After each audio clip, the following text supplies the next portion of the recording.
आज हम सुनाने वाले हैं सिकंदर महान की अंतिम इच्छा के बारे में। सिकंदर आजम, जिसे विश्व विजेता भी कहा जाता है, जिसका नाम आप लोगों ने जरूर सुना होगा।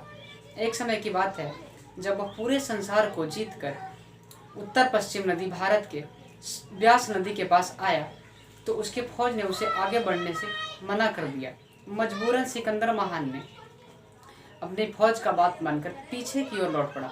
जब वह पीछे की ओर लौट रहा था तब उसने अपने ज्योतिषियों से पूछा कि मेरी मौत कब होगी। ज्योतिषी काफ़ी समझदार थे। उन्होंने हिसाब किताब लगाकर देखा तो पाया कि उसकी मौत जल्द ही होने वाली है। उसकी उम्र करीब करीब थोड़ी देर के लिए बची है।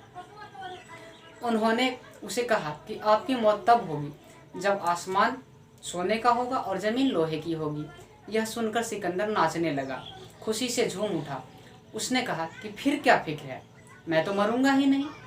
न आसमान सोने का होगा और न ज़मीन लोहे की होगी और न मैं मरूंगा।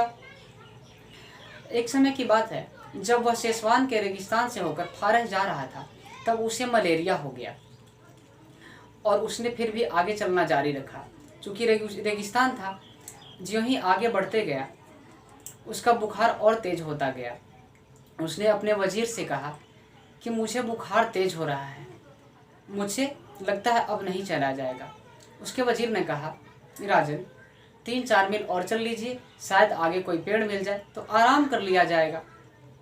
3-4 मील ज्यों ही चला उसका बुखार और तेज हो गया।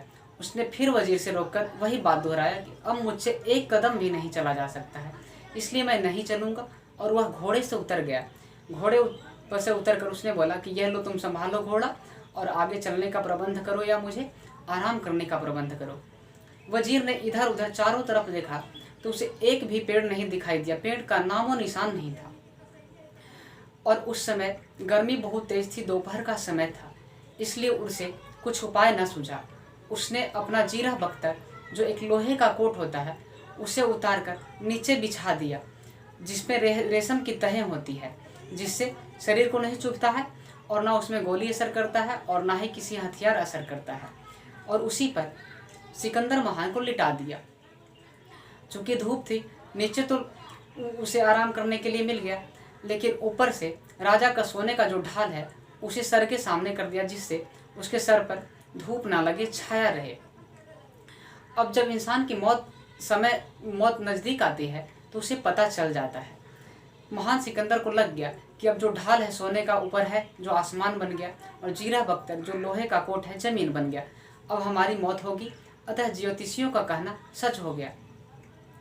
उसने अपने वजीर और सेनाओं से कहा कि अब हमारी मौत होने वाली है, इसलिए आप मेरी माँ से मिला दो, मैं अपना आधा राज दे दूंगा। तो वजीर ने कहा कि ठीक है, ऐसा कुछ उपाय है तो करते हैं। तो वह हकीम ने देखा।